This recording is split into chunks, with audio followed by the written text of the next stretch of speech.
안녕하세요, 황동명입니다. 오너클랜 도매쿡 공급사 입점하기 이제 영상으로 따지면 이제 한 3번째 정도 시간이 될 것 같아요.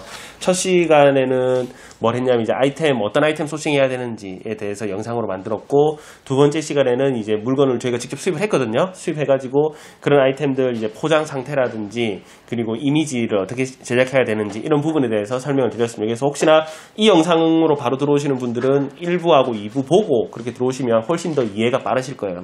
흐름대로 쭉 가니까. 자, 그러면 오늘은 3번째 이제 시간이자 영상인데, 상품을 B2B에 판매될 만한 아이템을 찾았어. 또 수입도 했어요.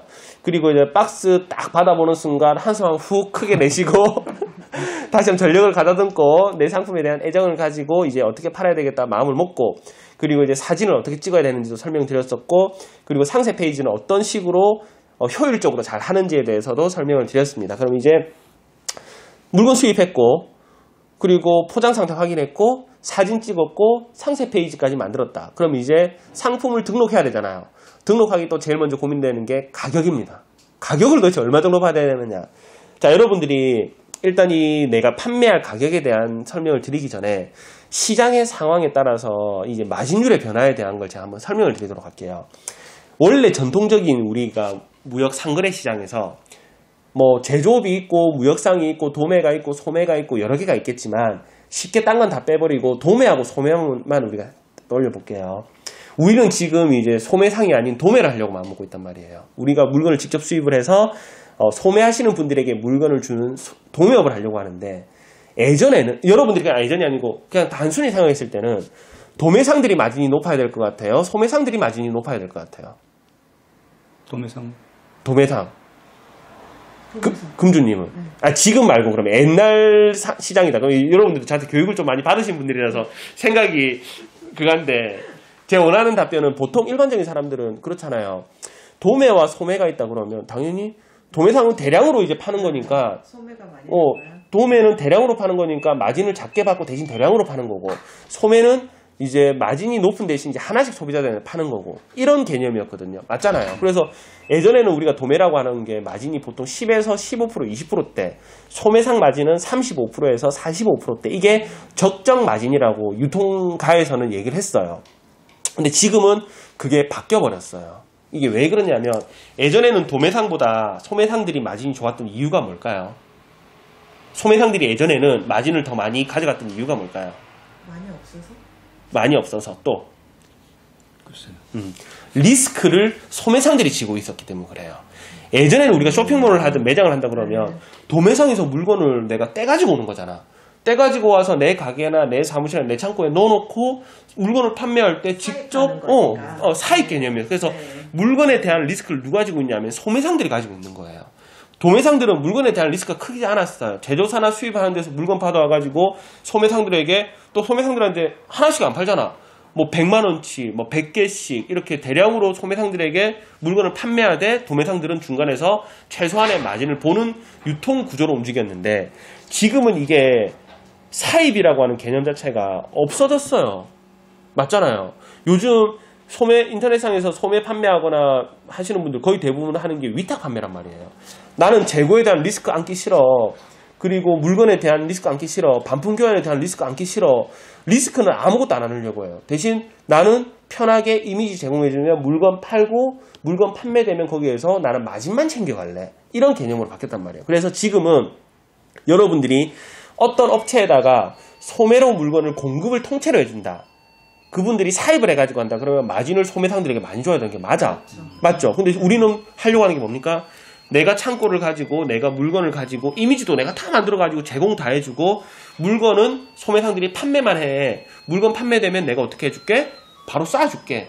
그럼 재고는 누가 다 가지고 있습니까? 우리가 다 가지고 있단 말이에요. 그래서 뭐든 자본주의 사회에서는 수익률이 높으려고 하면 리스크가 클 수밖에 없어요. 펀드, 주식이 크잖아요. 그래서 수익률이 높을 수밖에 없는 거예요.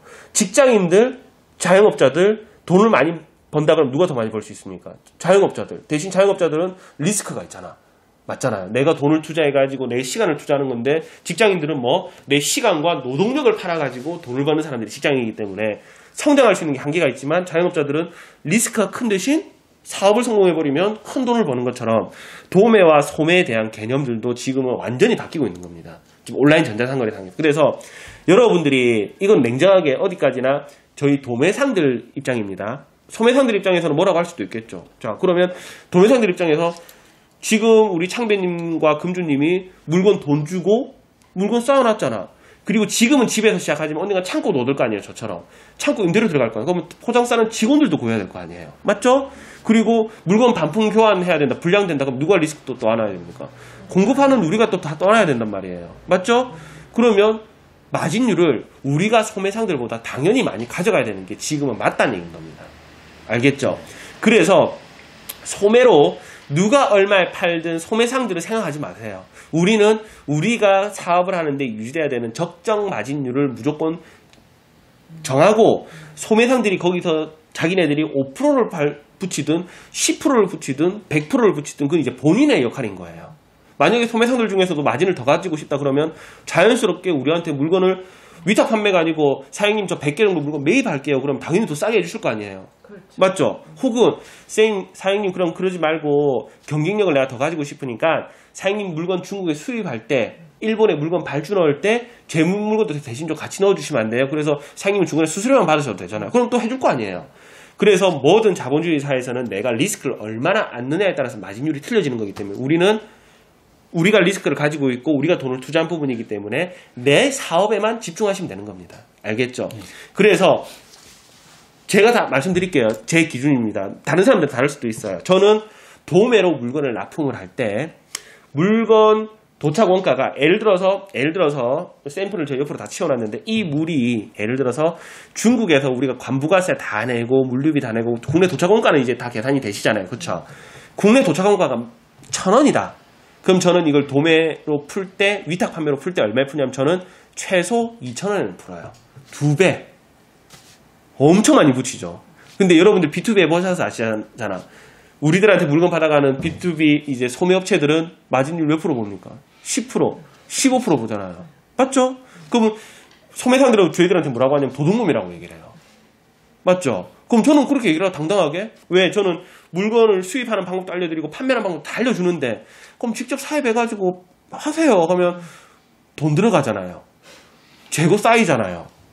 그럼 그거 해야 되는 거예요. 그래서 자본주의 사회에서는 뭐든 리스크를 지는 사람이 돈을 가져갈 수밖에 없습니다. 그래서 제가 2,000원에 도매로 풀면 이제 어떻게 되냐면 소매하시는 분들이 인터넷에서 뭐 2,100원에 파는 사람도 있고 3,000원에 파는 사람도 있고 2,200원에 파는 사람도 있고 그거는 전 신경 안 써요. 그거 누가 팔아도 팔면 되니까. 알겠죠? 그런데 이것도 무조건 2배를 붙이지는 못해요. 그래서 좀 저렴한 물건들이 있죠. 뭐 1,000원, 2,000원, 3,000원, 몇천 원짜리 제품이다 그러면 저희들은 2배를 붙이고 10,000원이 넘어가는 제품이다 그러면 2배를 붙여버리면 여러분들 1,000원짜리 2배 붙여서 2,000원에 파는 거하고 10,000원짜리 2배 붙여서 20,000원에 파는 거하고 이런 느낌이 완전히 다르잖아요. 그래서 이제 10,000원이 넘어가는 이런 제품들은 저희들이 뭐 2배가 아니고 뭐 1.5배, 뭐 1.6배 그냥 국내 시장 가격과 이 제품이 한 얼마 정도 값어치를 하겠구나 판단을 해요. 저는 그냥 몇천 원짜리 미만 제품이다 그러면 무조건 2배. 심지어 수입 원가가 몇십 원 하는 제품 있죠. 우리가 뭐 도매로 팔 때는 그런 제품 3배, 4배, 5배도 붙여요. 왜? 10원짜리 제품 50원에 파는 거하고 맞죠? 100원짜리 제품 500원에 파는 거하고 1,000원짜리 제품 5,000원에 파는 거 또 느낌 또 다르거든요. 그래서 이거는 판매하면서 여러분들이 요령을 익혀 나갑니다. 그래서 저는 기준을 왜냐면 판매하면서 요령을 익혀 나가도 돼요 했지만 그래서 처음에는 초보자분들은 기준을 잡아주는 걸 좋아해요. 맞잖아. 기준을 잡아드릴게요. 10,000원짜리 미만 제품이다 그러면 1.8배에서 한 2배 정도 내가 붙여도 된다고 저는 봅니다. 그래도 팔려요 잘. 그리고 10,000원이 넘어가는 제품이다 그러면 뭐 1.5배에서 한 1.8배 사이 이렇게 적정. 대신 딱 봐도 경쟁이 너무 치열한 아이템들이 있거든요. 특히나 저희 캠핑용품을 해요. 이런 제품들은 도매로 나갈 때 2배를 못 붙여. 맞아요. 파는 사람이 너무 많으니까 도매를 하더라도 그때는 제가 막 1.5배나 1.6배. 그래서 그것도 아이템에 따라서 마진율이 너무 크기 때문에 캠핑용품은 시장이 크고 사람들이 많이 찾기 때문에 마진을 좀 줄여도 많이 판매되니까. 그리고 이런 생활용품 같은 경우에는 뭐 그렇게 폭발적으로 판매되는 제품이 아니기 때문에 마진율을 좀 높인다. 이걸 스스로 좀 터득을 하셔야 돼요. 그래서 사업을 오래 했던 사람들이 앞서 나갈 수밖에 없는 게 이게 모든 걸 몇 년 동안 해오면서 체득이 됐기 때문에 처음 하시는 분들을 감을 잡기 힘든 거예요. 그래서 정해드렸습니다. 마진은 2배 정도 그렇게 생각하셔도 충분히 됩니다. 자, 그러면 2배를 우리가 판다고 해가지고 그걸 다 버는 거 아니에요. 예를 들어서 내가 5,000원짜리 수입해가지고 10,000원에 팔면 5,000원 다 버는 거 아니에요. 왜냐면 세금 뭐 이런 건 다 그렇다 치더라도 불량.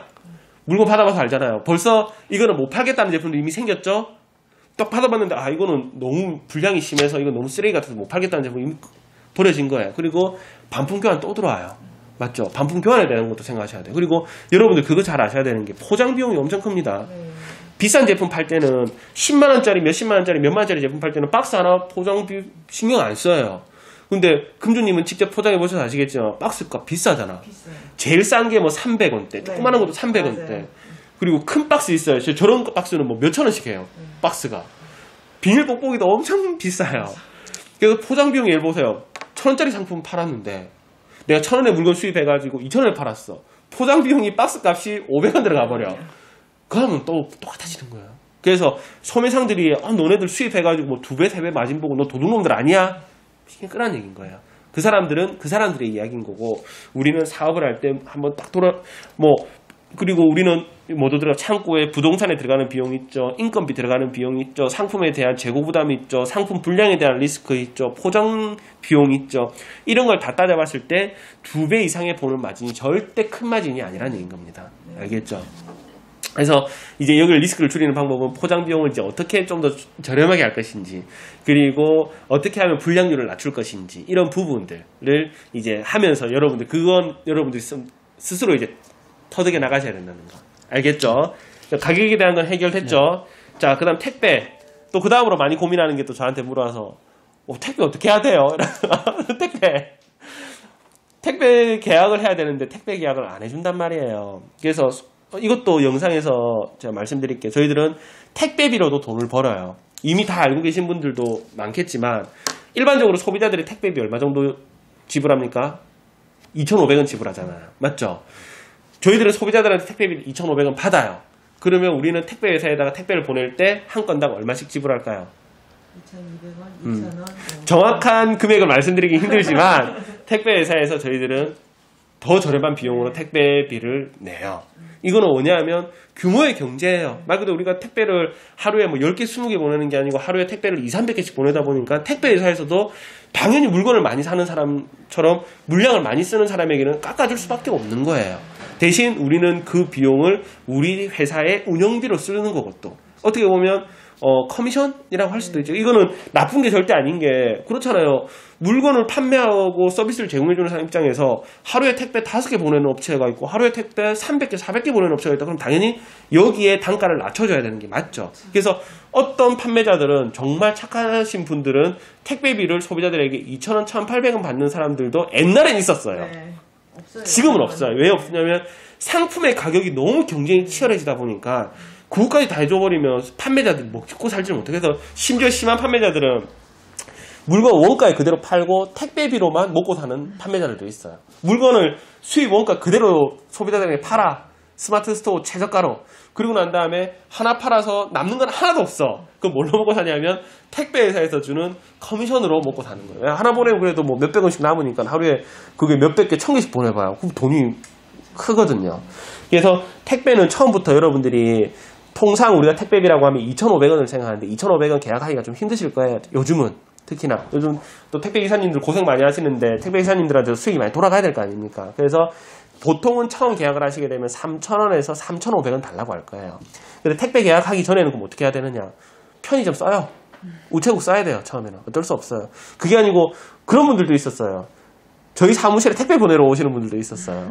부산에 계신 분들은 물량이 1개, 2개 할 때는 우체국하고 쓰는데 물량이 뭐 2개 있을 때도 있고 3개 있을 때도 있고 없을 때도 있고 그러면 그냥 뭐 바람 쐬을 겸 제 얼굴 볼 겸 저희 사무실하고 택배 좀 보내주세요. 오신 분들도 있었어요. 그렇게 해서 저희 택배비로 그냥 좀 도와드리고, 그렇다고 저희도 뭐 우리 택배비 원가에는 못 해드립니다. 그래도 혼자 하는 것보다는 더 싼 택배비로 물건 다 보내드리고 하거든요. 그렇게 해서 하루에 뭐 5건이 됐든 10건이 됐든 택배기사님들은 하루에 물건을 많이 나가는 걸 좋아하는 게 아니고, 예를 들어서 창빈님이 하루에 처음부터 뭐 10개, 20개 나갈 필요도 없어요.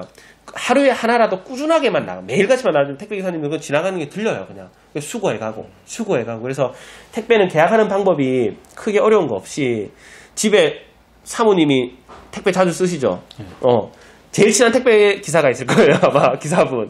제일 친한 택배 기사분, 뭐 자주 시키는데 뭐 CJ, 롯데, 뭐 대한통운, 대한통운 CJ고, 뭐 로젠 이런 데 있잖아요. 그러면 제일 친한 택배 기사님한테 물건 가지고 이제 배송 오셨을 때 바깥상을 딱 까드리면서 기사님 이번에 저희 남편이 이거 쇼핑몰 하는데 아직 물건이 많진 않은데 혹시나 이거 택배 수거해 주는 거 픽업해 주실 수 있냐 물어보면 거의 99.9%의 택배 기사들은 오케이라고 합니다. 그리고 택배 기사분들이 배달해 주는 기사분이 따로 있고 집하하시는 택배 기사분이 따로 있거든요. 그러면 배달해 주시는 분이라 하더라도 저희 회사에 그 집하하시는 분 계시니까 그분 제가 소개시켜 드릴게요. 이렇게 다 해요. 알겠죠? 그래서 택배 계약하고 하는데 너무 두려워하실 필요도 없고, 그리고 처음 할 때부터 너무 욕심내서 내가 무조건 2,500원에 보내야 돼. 그리고 다른 사람들은 다 2,500원에 택배비 보내는데 내가 3,000원에 보내면 나 남는 거 없잖아. 어쩔 수 없어요. 처음에는 투자라 생각을 하고 처음부터 그렇게 경쟁력을 가지기 힘드니까 처음에는 조금 마이너스 보더라도, 마이너스는 안 보겠지. 좀 남는 게 없더라도 3,000원씩 3,500원씩이라도 보내시다 보면 자연스럽게 2,500원 선까지는 웬만한 택배 회사에서 또 다 도와줄 겁니다. 알겠죠? 그리고 처음에는 손으로 써야 될 거예요. 송장 손으로 다 써야 돼. 근데 이제 손으로 쓰는 게 좀 지겨워지거나 힘들면 우리처럼 레이저 프린터로 송장 전용 출력기를 쓰는 경우도 있지만 그게 아니다 그러면 우리 일반적으로 쓰는 프린트 있죠. 프린트에 쓸 수 있는 또 송장이 또 따로 있어요. 그래서 그것도 택배 회사에다 요청을 하시면 소장님 저 이거 손으로 쓰는 거 너무 힘들고 그리고 손님들한테도 너무 쪽팔려요. 그래서 나는 프린트로 뽑고 싶은데 일반 프린트에 쓸 수 있는 송장 좀 가져다 주세요 하면 그거 다 가져다 줘요. 그러면 무한잉크 같은 거 공급해가지고 일반 프린트로도 송장 출력 다 하다가 뭐 하루에 뭐 몇십 건 넘어가고 그럼 그때는 당당하게 요청해보세요. 저희도 레이저 프린트 하나 갖다 주세요 하면 안 줘요. 요즘은 사야 돼요. 요즘은 다 사야 돼요. 옛날에 줬어요. 옛날엔 다 줬는데 요즘은 다 사야 돼요. 그래서 저는 다행히 사진 않고 소장님이 이제 다른 거래처에서 중고로 그런 게 하나 주시더라고요. 그래서 한번 고장났는데 그러니까 또 저희는 큰 손님이니까 또 새 거는 못 사주시고 또 중고로 또 구해주시더라고. 그렇게 해서 또 쓰고는 있어요. 그래서 택배도 그런 식으로 하시면 됩니다. 그리고 마지막으로 하나 더 하고 마무리할게요. 반품 교환. 반품 교환은 여러분들이 소매상들에게 떠넘기면 안 됩니다. 다 받아주셔야 돼요. 글로벌 테인트도 저희가 다 받아주거든요. 근데 간혹 가다가 이제 블랙 컨슈머들이 있어요. 진짜 악의적인 거 있죠. 진짜 우리가 이거는 뭐 가면서 파손될 수도 있고 뭐 불량 날 확률도 있고 하는데 파는 사람 잘 알잖아. 포장하면서 저희들이 정말 또 꼼꼼해요. 반품 교환 들어오면 저희도 스트레스 받기 때문에 포장이라든지 검수에 신경을 되게 많이 쓰는데 정말 말도 안 되는 악의적인 걸로 하는 경우에는 반품 교환 배송비부터 시작해서 그런 부분들은 여러분들 철저하게 짚고 넘어가셔야 됩니다. 그거 귀찮다고 인터넷에도 이런 소리 있잖아요. 반품 교환 들어오면 쓰세요. 그냥 새 물건 하나 보내드릴게요. 이렇게 해버리면 문제는 누가 그거를 장난을 치냐면 누가 장난칠까요? 그런 걸 누가 악용할까요? 소비자들이 악용을 안 해요. 소매상들이 악용을 해요. 소매상들이 이 업체는 뭐 묻지도 않고 따지도 않고 그냥 물건 다 그냥 반품 교환 다 해주네? 해버리면 소매상들이 자기네들 스스로 CS를 아예 안 하려고 그래요. 문제 생기면 그냥 다 반품 교환 해주려고 하고 그리고 심지어 물건을 깨끗한 거 갔음에도 불구하고 다른 주소를 하나 더 받고 싶어가지고 그렇게 하시는 분들도 종종 있어요. 제가 그걸 몇 번 잡았거든. 그럼 거래 안 합니다. 알겠죠? 그럼 우리가 선의로 소매상들을 리스크를 줄여드리기 위해서 소매상들 잘 해요라고 처음에는 진짜 막 다 받아들였어. 그냥 뭐 CS 받는 것도 처음에는 힘들잖아요. 뭐 손님들 전화 와가지고 뭐 어쩌고 큰 소리 치고 하면 무섭거든. 그래서 스트레스 받지 말라고 그냥 무조건 다시 보내드린다고 말씀하세요. 저희가 죄송합니다 하고 다 처리를 해드렸는데 그걸 악용해가지고 소매상들이 나중에는 이제 아예 저희 물건 반품 교환 들어오거나 불량하거나 뭐 손님들하고 CS를 할 생각도 안 하고 그냥 막 무조건 새로 보내드릴게요. 우리한테 얘기하고 또 새로 보내주니까 뭐 해드릴게요. 이렇게 해버리면 소매상들이 저희를 또 악용하는 경우가 있어. 그래서 반품 교환은 기본적으로 우리가 리스크를 안고는 가되 어떻게 해라? 최소한의 자체적인 규정을 만들어서 악의적인 반품 교환이라든지 아니면은 뭐 블랙 컨슈머들 같은 경우에는 여러분들이 스스로 조금 정리를 해야 될 겁니다. 그렇게 해야지 크게 문제가 되지 않으실 거예요. 그리고 또 다른 거 추가로 궁금한 것도 있어요. 혹시 금주님이나 창배님? 오늘 방금 했던 뭐 가격이라든지 택배라든지 반품 교환이라든지 이런 부분에서 그 왔을 때 분량이 많아요. 네. 예를 들어 30개를 주문했는데 그중에 한 10개가 분량이고 20개는 판매할 수 있어. 네. 그렇다 그러면 원가가 1,000원짜리다. 그러면 이 분량난 10개의 원가를 여기다가 플러스 하시나요? 저는 그렇게는 안 해요. 저는 그렇게 그래서 마진율을 2배, 3배 보는 게 일단은 저는 분량률을 반품이 됐든 분량률이든 아니면 초도 분량률이든 저는 분량률을 한 20% 정도는 그냥 넉넉하게 생각을 해버린 거예요, 그냥. 그렇게 하고 대신 그런 제품들 같은 경우에는 다음번에 중국에다가 정확하게 얘기를 하셔야 돼요. 물건 주문하실 때 에이전트에다가 이런 제품, 이런 분량률이 있었습니다. 그러면 그런 부분에 대해서 한 번 더 체크를 해주고 그리고 중국의 공급사 있죠. 공장이나 여기 전화를 해요. 전화해가 너네들 이런 분량률이 많다. 그러면 안타깝게도 중국 현지에서 분량을 잡아버리면 반품교환이 다 되는데 우리나라 땅에 들어와 있는 상태에서 반품교환을 하려면 다시 중국으로 수주를 보내야 돼요. 그래서 말이 힘들어지고 처음에는 우리가 처음 받아보는 제품은 뭐가 분량이 나는지 잘 모르니까 일단은 샘플로 받되 다음부터는 그 분량률을 줄일 수 있거든요. 그래서 굳이 처음 받았을 때 그 분량을 내 원가에다가 그렇게 막 무리하게 넣으실 필요는 없을 것 같아요. 다음번에도 계속 그런 분량이 된다. 그럼 그 제품은 단종시켜야지. 또 다른 거 질문? 일단은 해보고 네. 부딪혀봐야 이제 질문 나올 것 같습니다. 오케이. 자, 그러면 일단 영상 또 여기서 마무리하고